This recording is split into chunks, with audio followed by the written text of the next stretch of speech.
All right, Okay. Miss Kira, we are live, Faces of First Atlanta. Thank you for Yay! joining me on this Friday. As you can tell, I'm doing it via car, and you've got your kids, I understand, doing learning at home via Zoom in the other room, and this is the life we live, right? That's right. All That's right. right. Well, let's dive into this. I've known you obviously through the luxury group for a long time, but I never really dove into understanding your full story and who you are and where you came from. And I'm sure there's a lot of people that would love to hear Yeah. what eh, journey you've taken to get to where you're at, right? Right. Well, I don't know about that, Well, but I happy to share. guarantee you there are. So let's Happy to start. share. Tell me like the background of who you are, where you grew up, kind of how you got to where you are. So I grew up in Russia. I was born in Russia. I speak Russian fluently. If anyone ever has a needs a translator, I'm Yeah. so. I speak it with my mom. I mean, I'm fluent. I don't read or write, but I can speak it. We immigrated here when I was 4. So, we immigrated here, my parents, my brother, 2 suitcases, no jobs, no language for my parents. I mean, it was tough for them in the 80s. Apartment on Buford Highway, you're set up for a few months and then you just kind of make it work. Yeah. My parents worked straight away. My dad worked numerous jobs. He always did, had an enormous work ethic. And so kind of taught me early on to just, that's all I really knew was to work. My parents always worked full time, and I just thought that's how it's done. You have to work full time to live. So, that taught me a lot of lessons growing up, I think. Um, so what else?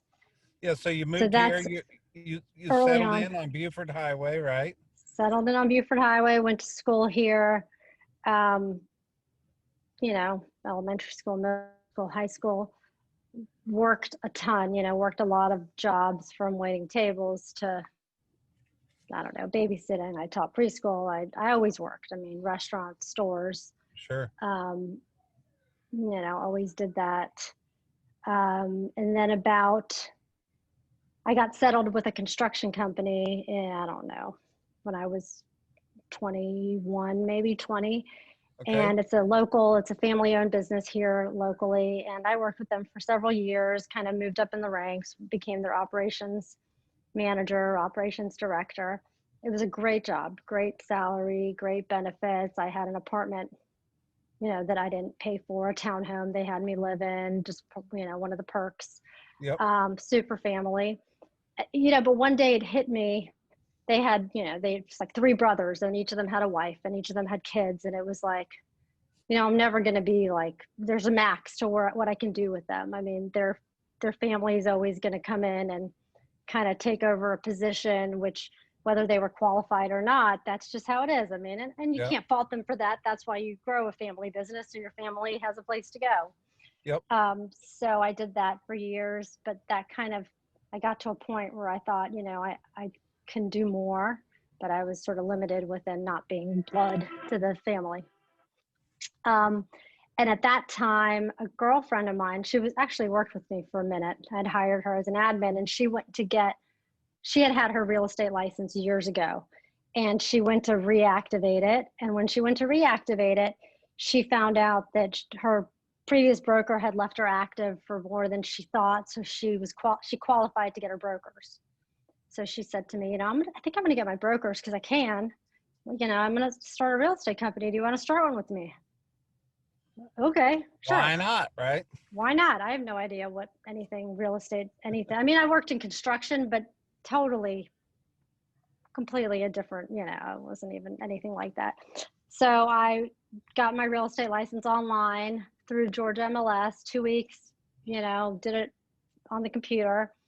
And we started this company, PSH Real Estate, out of Lawrenceville, because that's where her dad had an office space that he let us use for free.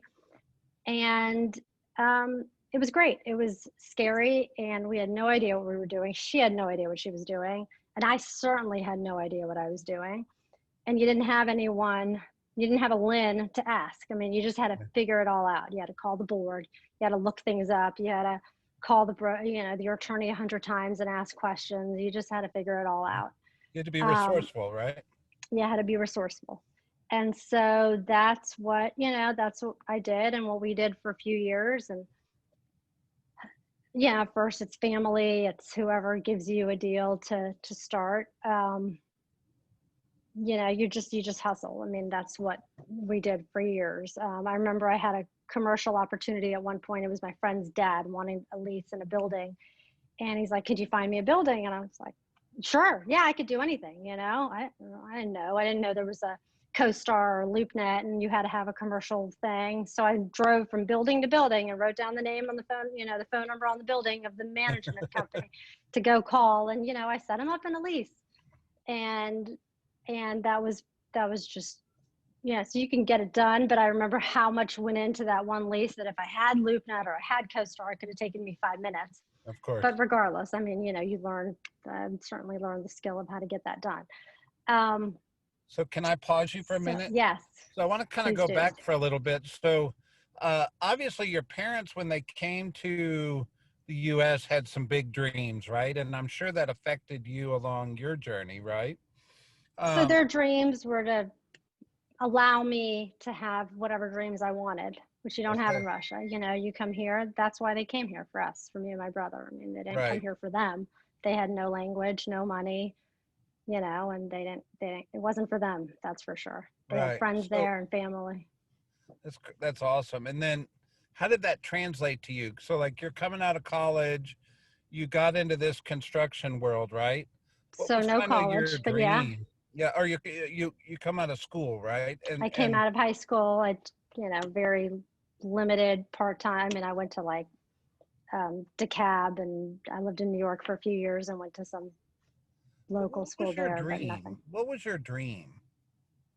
I don't know. I don't know that I just, you work to make money. I mean, my dream was to work so that I could have funds to live a good life. I mean, so your dream wasn't necessarily the career. It was the fact that you knew you needed to work to make the money to build the life you wanted to live, right? Exactly. I mean, I knew that's what you do. I mean, that's all I ever saw. I mean, you work, that's what you do. You have time, you fill it with work. I got sort you. of, that was a value your parents put in you, right? Or you observed. Absolutely. Okay, so I just wanted to make sure I kind of caught some correlation along the way here. So you guys end up in this brand new real estate company, learning how to be resourceful, and that value showing up again. You just work, right? Somebody wanted to buy a building, you just go figure out how to do it. Figure out how to do it. You just figure out how to do it. I mean, I've learned a ton of things along the way, but you figure out how to do it. I'm also, I didn't have a contract to close. I didn't even know that was a thing. I mean, you know the deal from, I mean, I know the deals from beginning to end, every little piece of it. I mean, nothing gets overlooked, or at least that's the goal. Nothing, I've always really, because I've done each piece from start to finish, it's hard for me to let go of anything, because I like to kind of have a handle on everything. I don't know. I just went off on a side. No, you're fine. So you guys are running this real estate company out of Lawrenceville, right? Right, out of Lawrenceville. And I know what kind of success you have now, so I'm sure there's a growth pattern somewhere in between there. Yeah, I was doing that, and it was part-time at the time because I didn't have an income. I mean, you're not making any money, so it's the few deals family and friends' parents would trust you with, and so I waited tables on the side. I mean, I did a lot for years. And then come around 2008 or 9, the market started going down, and I had heard about these BPOs, broker price opinions. Yep. And I'm sure you know what they are. And it just sounded great to me. I was like, oh, $50 a pop, and you don't even have to, like, you just fill this thing out, you fill out a form, and you submit it, and you get paid. And so I did a couple a week. It was like, I'd make $150, and I thought that was great, because when you're also waiting tables, you make $150 a night and you're slaving away for hours. And so I was doing them slowly, and then as the market went down, I had built relationships with asset management companies, and they trusted me, and they would send me, 5, 10 a week, and then it was 20 a week, then it was 30 a week, and I got to a point where I was doing 100 BPOs approximately a week. Oh, wow. I mean, so it was me, and I was married at the time, so me and my husband were doing them, and it was pretty incredible, because it was like, it went from a joke where people would be like, I can't believe you're wasting your time on these $50 things, to like, oh wow, you're making $250,000 on $50 a At a pop, time. because when you Yeah. have that many, you're able to be efficient with them, right? Because you have to drive by and take a picture. So I would like tell them these are the zip codes I would do, and it would all be within 2, and then I'd give Jason a map and say, hey, go take pictures of these 30 homes, and they're all in the same area, while I'd be data pulling comps and uploading. And then I got really efficient with QC, and I knew what they wanted. So it was pretty incredible. I mean, it got, through the market kind of going down, it was like, could work in my own hours. I didn't have anyone, as long as I got my orders turned in on time, you got a check in the mail, and it was great. But For once a again, few years I'm there. hearing the word resourceful showing up, right? Right. Yeah. Yeah. I mean, you have to be, because Got it. I've business heard wasn't. some funny stories, or I don't know if it's funny, but fun stories of you doing them on New Year's Eve, or doing them Oh on yeah. I mean, I was vacation. I'm doing them going, when I had Aaron, when I had my son. Right. I was doing him in the hospital. I mean, it's like, it, you just have your laptop and you're getting them done. I mean, it wasn't difficult work. It's just busy work. I mean, you have to get it done, and you have to do it right. And, and that also really helps me now value homes, because I just did so many, and I can just quickly look at comps and just see what people are looking for and kind of help value them. sure. And So I'm pretty obviously that analytical. translated into real estate, right? Yeah, It gave you an absolutely. education and knowledge. Talk to me about that. Yeah, it gave me a knowledge of areas, and areas that I wasn't really familiar with, but I became familiar with, because I wanted to grow. I was getting them, so I wanted more. So I'd say, all right, I'll take 30319 and 41, and I'd started getting more zip codes. So I really learned areas really well. I learned, how to run comps quickly, and tax records, and different pieces that have changed 100 times over since then. But it gave me a really good basis on valuating properties and what people are looking at. And, you combine that with the knowledge I learned from having to like figure it all out years prior. Once they did taper off, which they did, in 2011, they started dying out. All of a sudden, at one point, one company, just because you're not dealing with, you're not on a salary, you're not an employee of these people, you're a subcontractor, and like we'd get 80 a week, and then you got 0, and it was like, oh, we are making Uh, 0 this week. But then another company I was on their roster picked up that client. It was like eMortgage Logic took CoreLogic, and it was Fannie Mae was the client, and they had, so thank goodness I was set up with that other client, because I still got him. But like, it was scary. It was like, this could end tomorrow, and then you've got yeah. nothing. So then I started picking back up the traditional real estate business, because you could tell business, it was So picking in back up, 2010 and certainly. 2011, you got serious about doing traditional real estate again. Exactly. Yes. So what did you do? And so Just had curious, my like own company. how do you get serious? Well, so at the time I got my brokers, because I didn't even know. I mean, I didn't understand KW. I didn't understand any of the companies. I didn't understand why anyone would work for a company and then have to pay. Like, why would you not be your own company? I didn't get it. I didn't see the value in it. And so we started Karlin Real Estate. I got my brokers, and we did that for years, and it was going well. I mean, we made 3-4 million a year, which felt good at the time. And then I ran into, I don't know, MJ Thomas. She's out of Perimeter, and she invited me to Bold. We did a deal together. I was like, okay, why is this person inviting me to Bold? But we went to like the intro to Bold, and it was Kate. I think, yeah, it was Kate. And she said, hey, why don't you, my broker wants to, they'll pay for your, I don't even remember what it was. You should come back to the whole thing. And I'm thinking, what's going on here? And then we did end up signing up, but we did it ourselves. We didn't want anyone paying for anything, because I started feeling like, something, what do they want from us? It's like a Yeah. cult. But So we did Bold. It was great. I mean, learned a ton. I was like so excited to bring it back and put it into our business. And then I started getting calls from, the different market centers. And then I was just so confused by the whole thing. I'm like, why would they want, like, I don't know what was going on. I didn't understand how brokerages worked, and I just didn't understand. And certainly didn't understand the value of going somewhere else and paying someone anything, because I was sort of short-sighted in my vision in that I just thought, like, well, I want my name in front of their house. I don't want someone else's name in front of someone's house, which now come to find out, your name's still in front of their house. It just has KW behind it. So you also have, someone's confidence that there's a bigger name behind this person they don't know, which we never had. I didn't have any problems getting deals of people I knew, and referrals always came in. But if I just knocked on a door of a stranger, who the heck are you? You knock on a door as a stranger with KW, there's a sense that people feel more comfortable, safer. They shouldn't, because you could be anyone with any company, but there is sort of a sense of they know you even though they don't. So that was kind of an aha when that kind of came through. Oh, okay, now you have that, and you're still your same group, and you can build your individual brand. So I didn't know that Bold was a part of attracting you to Keller Williams. That's a really cool story. Kate, I've taken Bold many times from Kate, and she was certainly one of the best, right?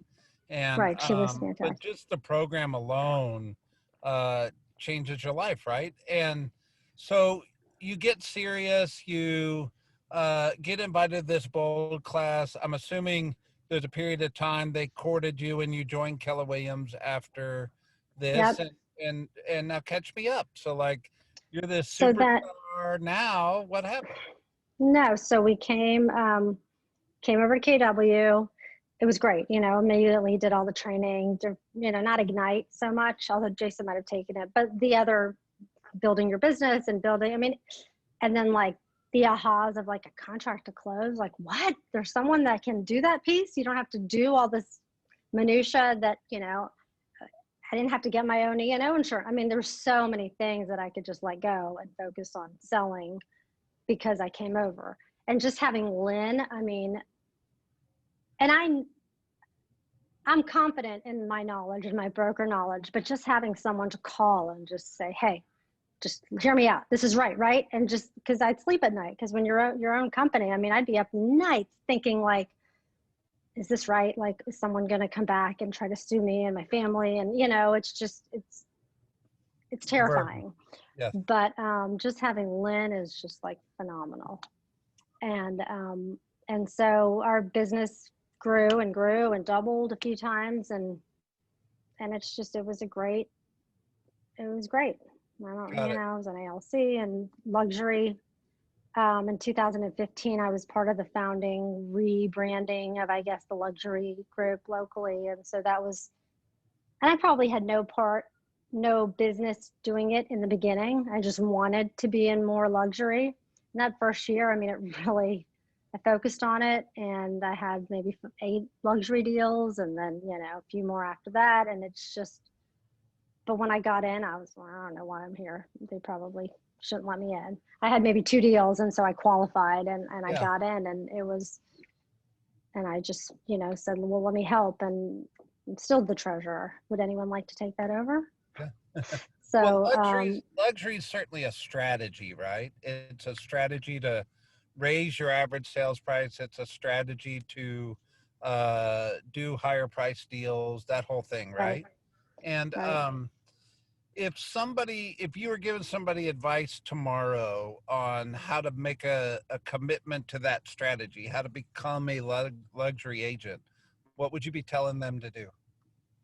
Or how did you do it? How did you do it? Well, I would tell them, and I made a mistake early on.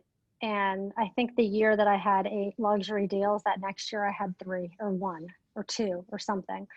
And my biggest aha was I had a client tell me, or I saw on Facebook that someone bought a condo in Midtown or something. And they're like, oh, well, I just figured you wouldn't want that. Like you'd have no interest in that. It's like, oh, I'm doing this all wrong. So I was so focused on luxury and marketing all those properties that I wasn't focused on the bread and butter, every other deal. I mean, I'll take $100,000 condo, no problem. I'll help, every price point. And I was not giving that off. I think I made a mistake. I should have never kind of focused so strongly on luxury. So I would say, absolutely devote some of your business to it and go after it, but don't let go of your bread and butter. Don't overlook that, because you're going to want that as well. And then you're going to. Would you agree with the statement that very few agents are 100% luxury agents, right? Correct. I mean, obviously we look at the $1 Million Listing shows on Bravo TV, and these guys and ladies are selling these multi-million-dollar properties. Right. That's probably all their business. Right. But that's not really reality. And that's not really Atlanta either. Yeah. That's California. So, but luxury is a branch of most people's businesses, meaning I have a branch of my business that correct. focuses on luxury. And then I have a foundation of traditional business, or you called it the bread and butter. Is that what I'm hearing you say? I yeah, don't exactly. Yeah. Exactly. I mean, I think it's important to still, I don't know what the word is without using something that I probably shouldn't say, but you want to, We're only streaming this and recording it. Say whatever you want.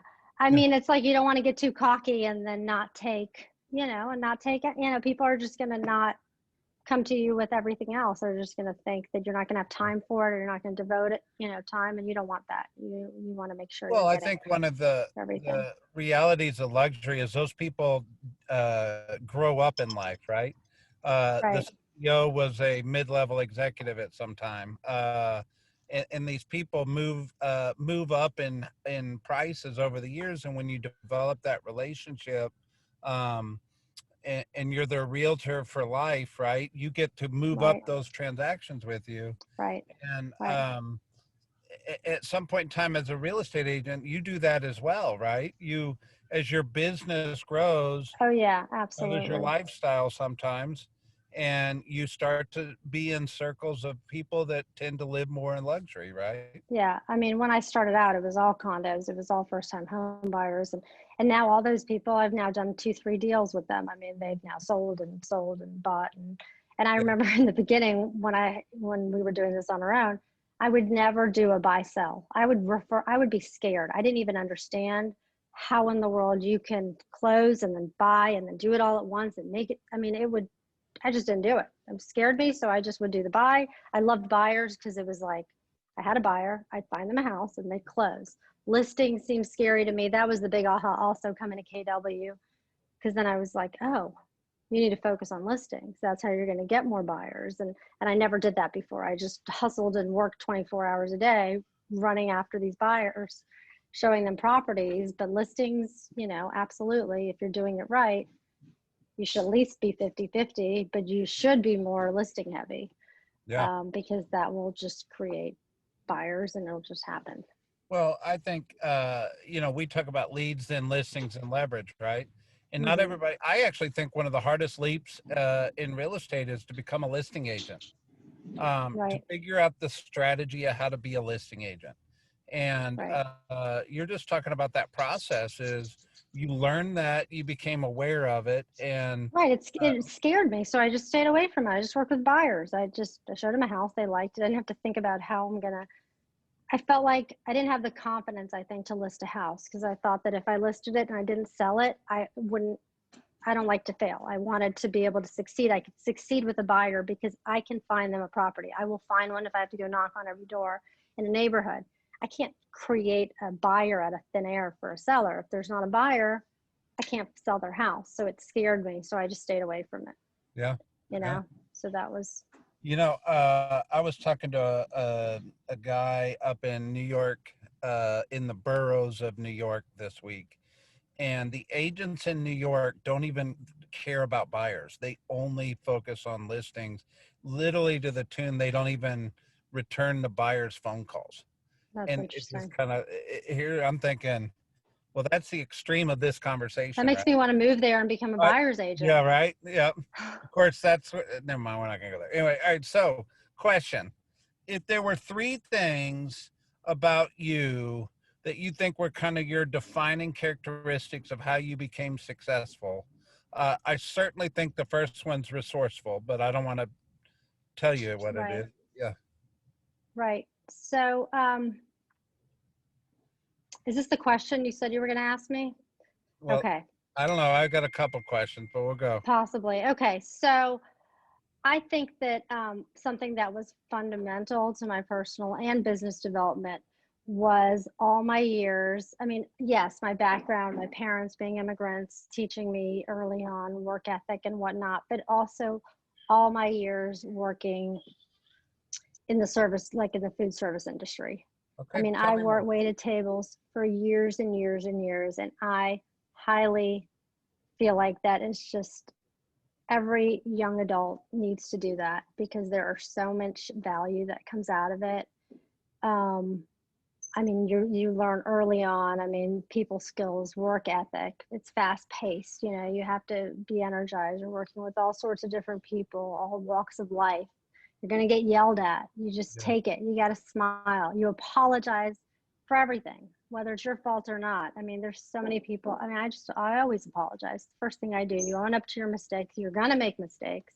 of course. And I think I just learned so much from my years doing that, that I feel like my boys will absolutely wait tables for at least a year each. I mean, I'm going to make sure of that. And I feel like that's just such a huge skill Yep. that everyone should do. I mean, you really learn how to get in there. So, So I didn't the really answer your customer question. service mentality that you developed in the service industry, is that what I'm hearing? Yeah, customer service, you know, just mental organization, taking orders, um, you know, efficiency, like you're always, you know, you never walk around empty handed. You're always thinking about the next step. Yeah, I have some notes. Let's see. You know, learning to own up to your mistakes. You're going to make a mistake serving, you know, food. Sure. The food's going to come out wrong. You own up to it. You apologize. If you don't, you're not going to make any money. I mean, that's what it comes down to. You learn that customers and your peers, if they feel valued and appreciated, you're going to earn more money and you're going to feel good about yourself. And in turn, you're going to also earn more money. And that teaches you to work harder in those Yep. things. You know, you're forced to do it because you're not going to go in every day and work your butt off because it's hard work if there's no, you know, if there's nothing in it for you. I mean, you have to do Yeah. well, and the more you put into it, the harder you work, the more you're going to get out of it. I Yeah. mean, that's really what it comes down to. I hear you. So, um, I, Teamwork, like teamwork is mandatory. I mean, you jump in there and you clean plates, you do what you need to do. You know, if you're late, someone's now stuck there for 10 hours because they can't go home because tables need to be waited and you know, you're not there yet. So you just learn so many skills from that, I feel like. I waited tables. I know. Yeah. Um, so I'm hearing you say, just to kind of help the conversation a little bit, is you were certainly resourceful. Um, Right. I don't know if I should call it the Russian hustle, but you were a Right. hustler. You went after it, right? And that was never, Right. you were never shy of that. And this Right. customer service mentality, this customer service background, you think those three things are kind of defining characteristics of where you found your success? I do. I do. I mean, I feel like customer service, it's um, I heard someone say this, I can't remember, some restaurant owner, or he had this, I don't know, but he said it, and it was, the answer is yes. What is the question? Yeah, Like, that's, you know, what it comes down to. always I yes. mean, the answer is yes. What's your question? Yeah, So, and that hit me when I heard him say that years ago. I was like, oh, it's kind of, you know, it's kind of what it comes down to. I love it. All right. So if you're going to write your book or your TED that, talk, what's it about? that was it. That was That it. was it. That was the question. So What's my the book would title? be a What's the title?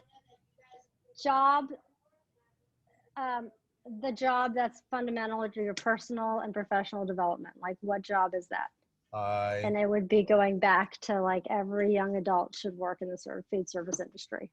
I They love it. should they should do that because it'll teach them so many pieces that are going to benefit them.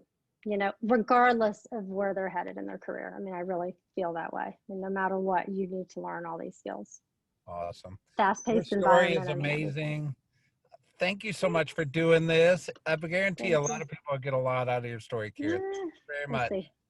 Have a good one. Thank you. Have a good trip. Bye.